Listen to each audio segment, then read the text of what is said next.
now turn to our last speaker of the day, is Dr. Printz. Dr. Printz is an assistant clinical professor at UCSF. She specializes in physical therapy for certain disorders, including Parkinson's disease. She's worked in a variety of settings, both in inpatients and on outpatients. She joined our faculty about a year ago. She's going to be talking to us about exercise strategies for the treatment of Parkinson's. Okay, so I just wanted to say hello. I have a couple things to say. First of all, one, I have a bit of a cold. So my goals today include teaching you guys some information about exercise strategies, but also not getting you sick. So if anybody comes up to me and I say, don't shake my hand, that's why. I'm just looking out. So just as an FYI, if you hear me sniffle, I apologize. But my goal today is to give you some solid information and techniques that will hopefully help you all with movement. And I tried to cover as much as possible the wide range that we see in our patients, as they come into the clinic. So we know that exercise does the body good, and I think that none of us would argue that exercise is a bad thing. Unless it's done extremely intensely, or if you injure yourself because you've done something that you weren't prepared to do. For the most part, we know that it's good. But the question is, what kind of exercise, and how much, and where, and with whom? And do I have to do it every day, or do I do it every other day, or can I do it once a week, and can I bike? So there are a lot of questions that hopefully I can help you to answer today. And then if I don't answer them, then please ask questions during the session at the end. So basically, we're going to do a brief overview of research. My goal is more so to go with strategies that you can actually take home with you today. But I do want to touch upon some of the new evolving research because it's really exciting. Now exercise is becoming the new and hot topic, where 20 years ago it was actually not even recommended until somebody started to demonstrate impairments. So now there's new and fresh evidence that's supporting the potential of being neuroprotective with exercise. So for PTs like myself, that's a really exciting thing. And I'll try not to jump too high when I'm talking about certain things, but if you see my arms waving wildly, then you'll know why. We're going to be taking a look at kind of what the average person with Parkinson's looks like. But I also really kind of hope to demonstrate patients that were newly diagnosed, those that are a little bit later in the spectrum of the disease process, and then those with young onset Parkinson's as well. Because I think sometimes we forget that there's a whole other spectrum of patients that aren't included when we talk about patients with Parkinson's. And then also, I wanted to go step by step and talk with you about common questions that I get when patients come into the clinic with their loved ones, and to go from the perspective of these common complaints that I hear, and we'll talk about actual strategies that might be helpful. Okay, so we know a little bit about exercise, we know a fair bit, but we don't actually know exactly why exercise is helpful. We have some ideas, but we're not quite positive on everything about why exercise helps. What we do know is that patients with Parkinson's who are newly diagnosed, in one particular study, they were able to do an exercise intervention, and another group were just put on medication to start. In that particular study, it was long-ranging. The patients who were doing exercise and the medication therapy actually demonstrated improvements on all of their UPDRS scores from baseline and maintained that. They also demonstrated lower doses of medication.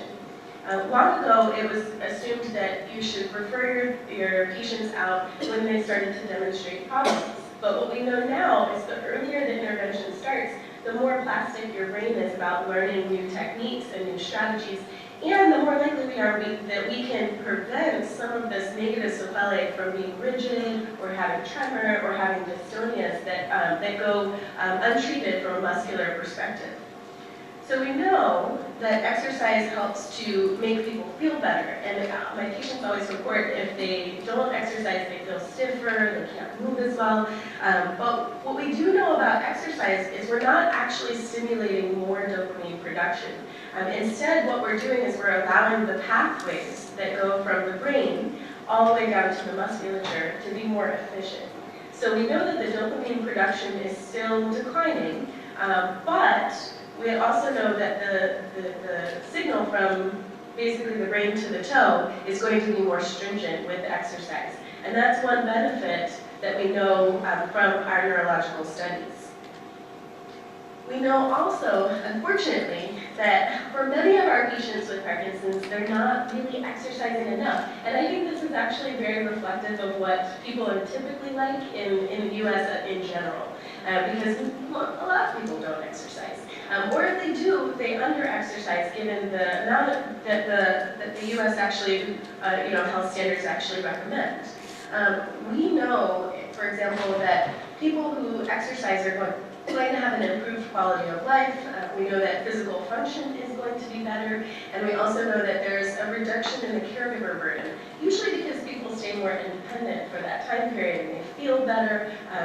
Some of the non-motor symptoms are improved, but even as we control for cognition and disease severity and the duration of the disease and age and gender, we know that this still applies. So we know that it's not necessarily because people are exercising earlier. We know that basically if we can control for all of these things, that this exercise still makes these improvements. So you'll understand my excitement when I say all these big claims. It's pretty exciting. But we also know that there's that big portion in this huge study that they did. 36% of people didn't exercise at all. So my goal is to get all of these, kind of bump that number up as a therapist, and to increase the number of minutes per week to greater than 150. And it doesn't have to be in one fell swoop. Okay, so we know that exercise is good, but again, there are a lot of questions. One of the things that I'm going to do now is I'm going to go through step by step of some common questions. And by all means, this will not reach all of the questions, and that would be why I would say come into therapy and we can answer all of your specific questions. But we're going to talk about questions that I hear commonly in the clinic. So question number one, what type of exercise is best? How many people have gone into their therapist or their trainer and asked this question? No one. Oh, I see like 4 people. Thank you to you guys. So the exercise, which type of exercise is best? I often get people coming in saying that they heard a study that dance improves mobility in patients with Parkinson's. And does that mean that I have to go and dance? And I tell them, I don't like dancing. I wouldn't dance. What it means is that you have to find a type of exercise that you enjoy, that requires some cognitive load. So we know that what you enjoy doing, if you're doing that for exercise, then you're more likely to do it. So we're going to ask you to pick something that you really enjoy. And gosh help us, if you like dancing and you come into my clinic, then I promise I'll dance with you, but I don't know. I feel like it's got to be what you enjoy though. We also want to know, what are your goals in therapy? What are your goals in exercising? Is your goal to be able to feel better, or is it to improve your cardiovascular endurance, or is it to be able to play with your grandchildren, or to play with your children? Is it to be able to tolerate working through the day without getting exhausted, or to improve a dystonia that you might have? So those goals are really, really important. We also want to know what's safe. So if something's not safe, we're not going to recommend it. So safety is always, always, always going to be first. And that often requires some modification. So I think it's really important when you do see your trainer or your therapist to mention, if you're falling, or if you're losing your balance, or if you feel that you're getting dizzy when you're doing exercise, because there are modifications that we can make to make it still enjoyable and still functional and to still give you the benefit that you're looking for. We also want to know what kind of assistance you have. And this doesn't necessarily mean what kind of assistive device, or do you have a caregiver or not. More so, it's to see, will you need a ride to get to an exercise class? Do you have the availability of using the bus? Or do you have a support group that can help you to get to your classes? Do you have a network of people and persons that can help you, essentially? And then we also want to know what kind of comorbidities you have. So the last thing we want to do is to treat you just as your Parkinson's. So I think that too often we kind of forget about some of the other comorbidities that we might have, And we know that people aren't just their Parkinson's. So you might have pre-existing back pain, or you might have a pre-existing cardiac condition that we want to keep an eye on, or you might have a problem like diabetes that might cause fluctuations in your blood sugars. And so that's something that we may not want to give you a high-intensity exercise program if that's going to make your blood sugar drop.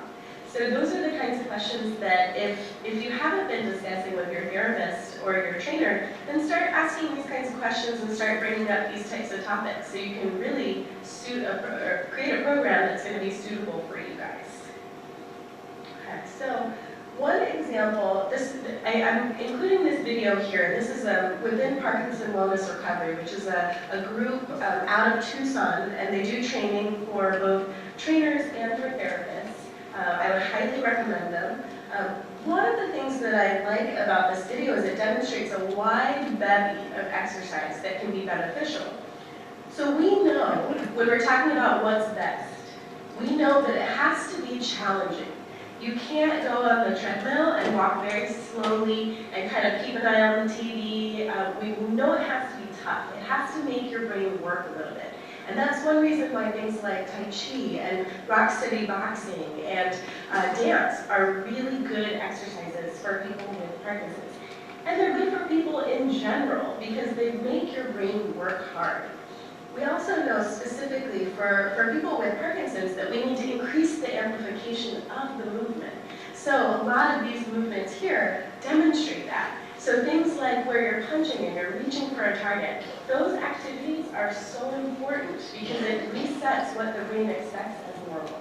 So our goal is to give these really challenging programs, not necessarily because we're mean, but more so because we want to push the standard of what is expected of your brain.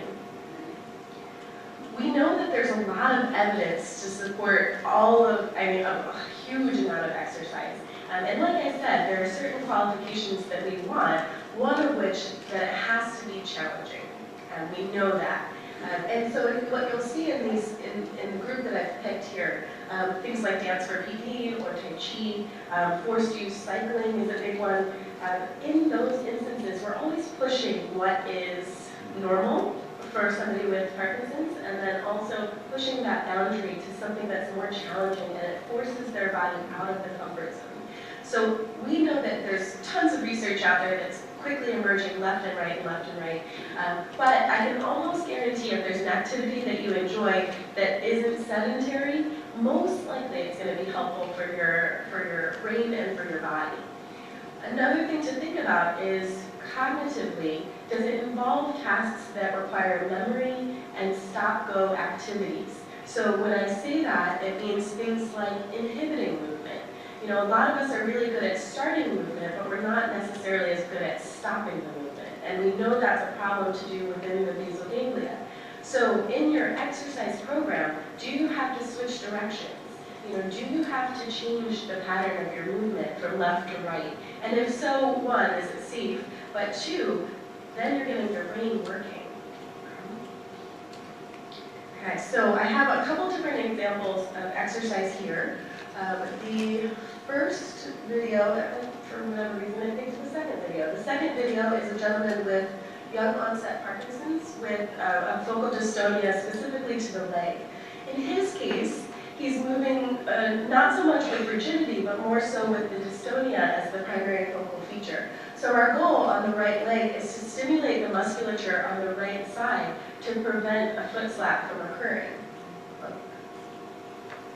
We'll also get him into a multi-sensory position where we're going to make him rotate and move without triggering the dystonia. And that would be demonstrated by if the Bosu ball is tipping forward, which in this case it was.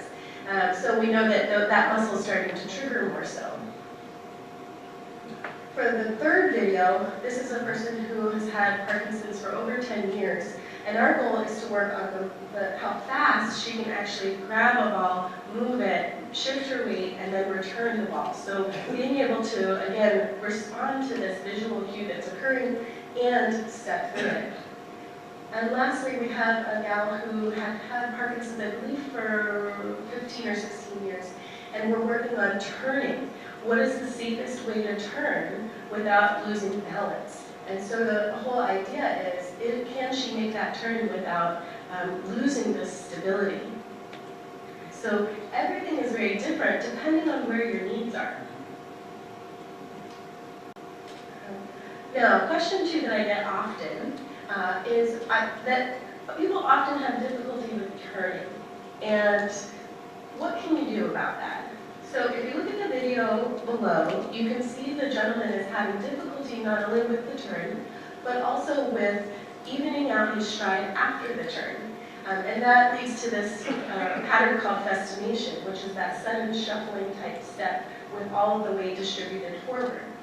What we know is that there are a multitude of problems that lead to that festination, and turning is often a really big trigger for that.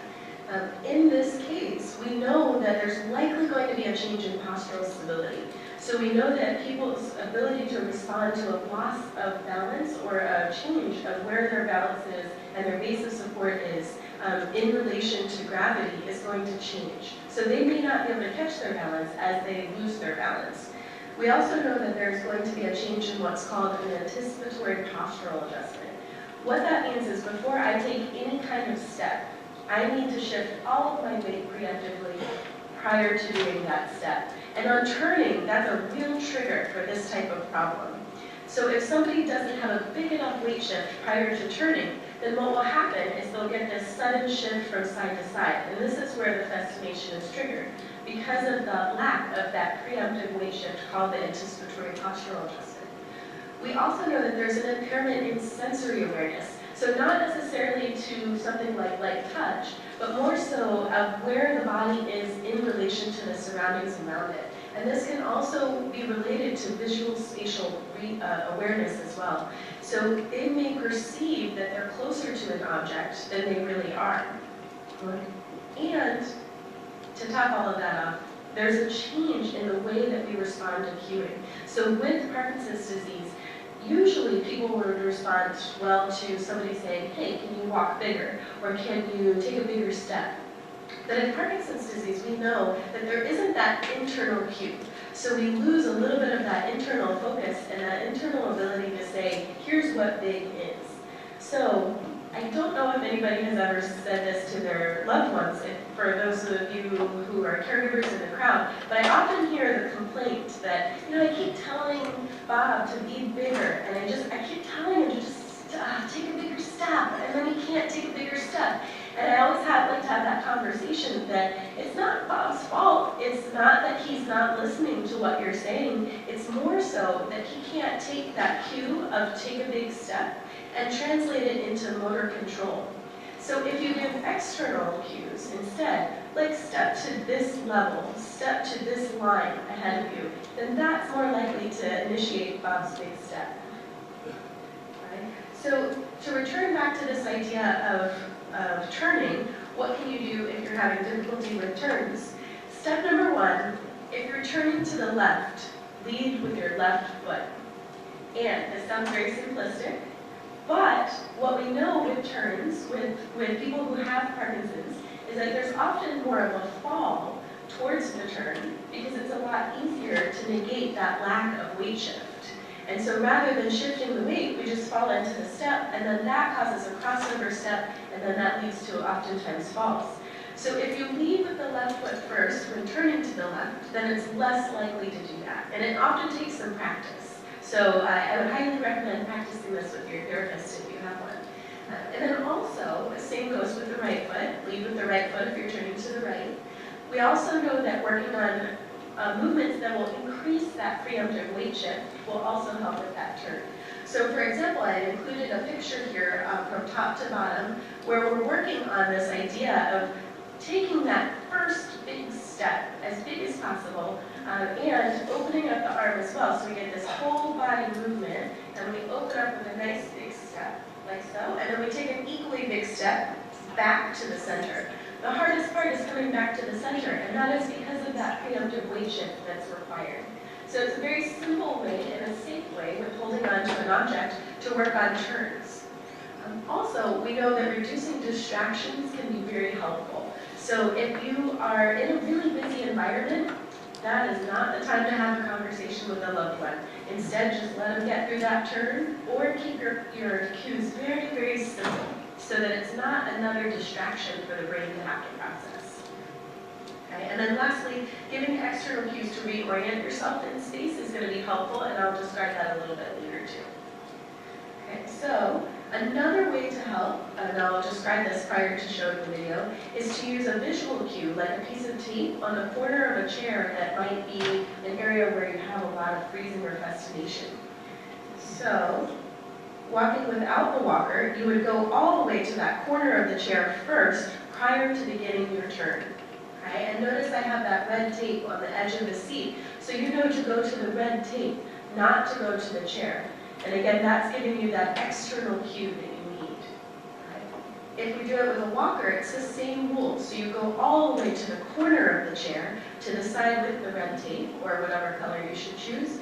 And then it's a lot easier to make that turn backwards than if you were to reach for the chair. And usually I see people reaching for the chair and then they fall towards the chair, and I get nervous. And that's what we want to avoid. So the problem is really a visual spatial problem, amongst others. But in your brain, you're thinking you're so close to that chair, you're ready to sit, but as we know, we're not always as close as we thought. Okay. Question number 3. My partner has had difficulty with getting out of a chair, the lazy boy, low couches, and is getting stuck. So you'll notice I'm giving a demonstration of what I commonly see, which is this difficulty with leaning backwards, and I'll replay this video. Usually people kind of cut that sit to stand short, and they end up losing their balance. There we go. And they end up losing their balance backwards. And that's because of that lack of that anticipatory postural adjustment. So what we do is we have people shift forward in their seat first, and then shift their weight either nose towards your toes or belly towards your thigh, and then actually reach forward with one arm to push back, okay? That being that it's overemphasizing this weight shift to be able to get forward out of the chair. So those simple steps can often make the difference between being able to get up by yourself and not. Okay, and one little caveat, keep your weight through the middle of the foot. I've heard different things from different people, but you don't want to put your weight on your toes because then you can fall forward. And you don't want to put your weight on your heels because then you can fall backwards. So putting the weight center, smack down, the whole foot down on the floor usually is the most helpful. Okay, question 4. Do I need an assistive device? This is often a question that I get later in folks' progression. And the answer that I would have is that it depends, and it depends on the situation. If you're starting to lose your balance more often, and you know that you're having a decrease in the amount of activity that you can perform, then it might be time for an assistive device. Particularly if it means that you're starting to stay home more often, or you're not able to participate in the activities that you enjoy, or you're falling a lot. Also, if it's increased effort and it's just making you so fatigued to get up and move, then yes, absolutely. There are certain tests that we look at too that we can actually identify who would require an assistive device. And those are ones that we can perform within the clinic, like the time up and go. We can actually look at your fear of falling via the activity-specific balance confidence scale. So we can actually assess what is the risk or the likelihood that you would require an assistive device. And there are a multitude of types, but I did include a couple pictures of some types, just a couple types that I found have been very helpful for people. Number 1 is the use step 2, which it was particularly designed for people with Parkinson's disease, because if you roll too far forward, then it won't necessarily, it's designed to lock out, so that if you do freeze or you procrastinate, then it's less likely to skid out from under you. Number 2 would be the rollator walker, which is comparable, but the braking system is reversed so that you have to squeeze the brake to stop the device. What we do find is that sometimes that skids away from people, and so it's definitely one that I like to play around with, which device is best for everybody. We also have a device that, and there are a couple different models like this, but something like a life walker, where it keeps you upright and you're putting weight through a bent forearm. And what that allows you to do is usually get a longer stride. But we do find that there's not as much of the side-to-side stability. So again, it's something that we want to practice with. And it's also kind of lumpy, so it's big and kind of heavy, and that can be a concern for people. And then I like trekking poles, and I noticed a couple of people had trekking poles, so rock on to you people, I love it. The trekking poles are great because they increase the likelihood that you can do a reciprocal walk, which is what we want to keep as much as possible. So the trekking poles do not keep you from falling though, so they're likely to be something that you'd want to start earlier in the disease progression, instead of waiting until you were actually falling. Because most likely it's not going to stop you from doing that, and there might be some bad habits that are learned along the way. But they're a really amazing device to give you that external cue that you might be missing. Elevators, it can be walking through the doorway, getting into this building today. And so the freezing of beat it has to do again with that inhibition of movement. And the brain is basically jumping between saying to go or not to go. And then we get this visual spatial impairment of how narrow is the space actually in relation to my body. The best thing that I found that works to help with that is to give visual cues and targets that are not related to the actual doorway that you're walking through. In fact, I tell people, don't look at the doorway, just skip the doorway, just look past the doorway. For example, in an elevator, you can look at the mirror behind, as you enter the elevator. Or you can put lines down in this space in your home if there's a spot where you're commonly freezing or guesstimating. If you put lines 1 to 1.5 feet apart, then it gives your brain something to focus on to keep your strides neutral. Also, reducing distractions, again, really does help a lot too. So if you are going through that doorway, then backing down on the amount of talking, or if you're trying to get a phone, maybe talking about ways to keep the phone with you rather than having to run for the phone. And question number 6. Should I be on or off of my medication when I'm going to physical therapy? So this is a depends. This is another one where it kind of depends. What we know is that it's better to learn while on medication.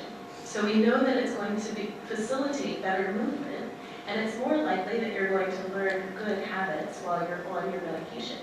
So we tell patients to come in on medication, particularly when we're doing our training activities. And that means when you go to your exercise classes as well, then that's a better time to do that. You have to then practice when you're off medications. So the idea is that you learn it when you're on, and then when you start wearing off and you have impairments, then you're able to translate these strategies as well. Right. In the initial examination for physical therapy, we often tell patients that we don't want them so far off of their medication that they can't perform any movement, because that's just debilitating. We don't want people off of their schedule. But then it might be appropriate to schedule somebody when they're starting to wear off of the medication. And the idea being that we don't necessarily want to see you when you're at your best, because we want to see where your impairments are so we can really address them and be very specific for that. So I often tell people to kind of schedule at a time where that can be possible. And then always, always, always safety first. If you know that you wear out very quickly, then you want to make sure that you've got established a way to get in and out of the clinic or in and out of your exercise program, maybe using different assistive devices before or after, to be able to make sure everything is nice and safe. Okay, so question number 7.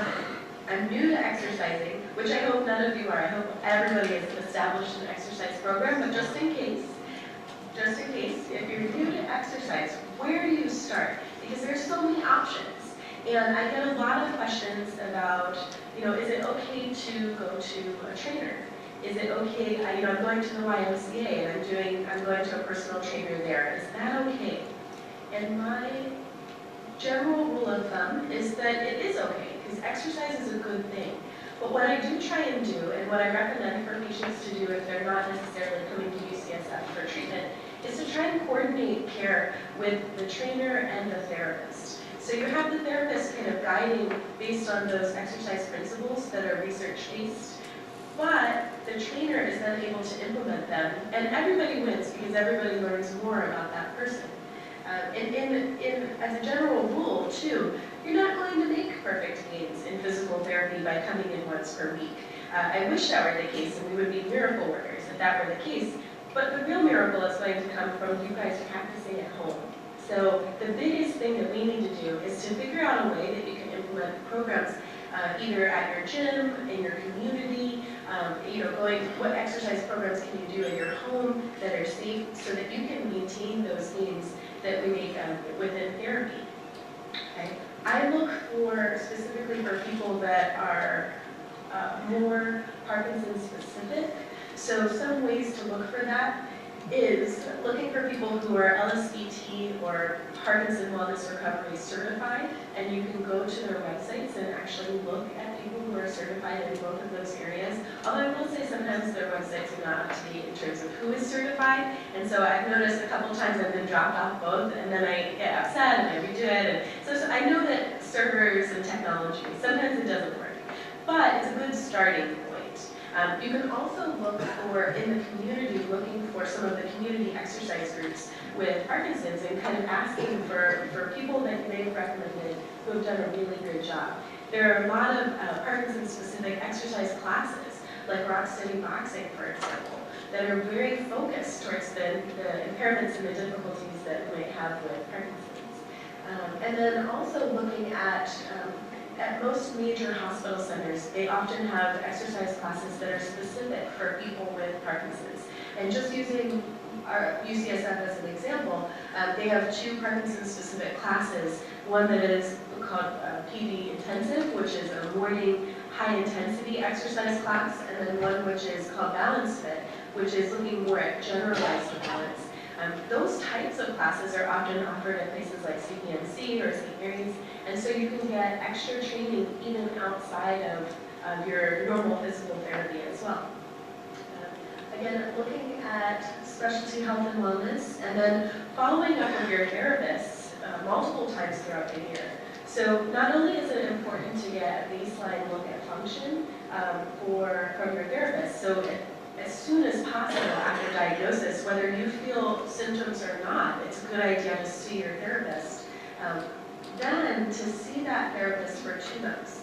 So we have kind of gone away from the model of doing a ton of therapy and doing 16 visits, 14 visits all at once, and then never seeing the patient again for another 2 years. Instead, once you start with us, we try and have you stick with us as much as possible. So you're kind of stuck with us at that point. And our goal is just keep seeing you, keep seeing you, keep seeing you, but for shorter bouts of treatment. So instead of seeing somebody for 14 visits, maybe I'll see them for 6 visits, and then have them pause for 2 months, 3 months, get them back in the clinic, see them again for 6 visits. So we're spreading out the visits and the allocation, and then constantly having that little bit of threat that is required to kind of force you to do your exercise on your own. So it's all about what's going to make this more of a lifestyle change, because exercise is kind of like medicine. It works really well if you do it, but it doesn't work so well if you don't. So if you don't take the dopamine, it's not going to work for you. But it's the same idea with exercise. So unfortunately, we got to get you doing it over and over and over again. Okay, so in just a little bit about UCSF specifically, we have several clinics here, which is very helpful for people in the SF region. But I know that CPMC, St. Mary's, Alta Bates, a lot of them have Parkinson-specific therapists that I would highly recommend. And so I look again for people that are trained in treating people with Parkinson's. So you don't want to go to somebody who is specializing in working with orthopedic injuries if your problems are more Parkinsonian in nature. Okay. All right, that was a lot in one fell swoop. Thank you, guys.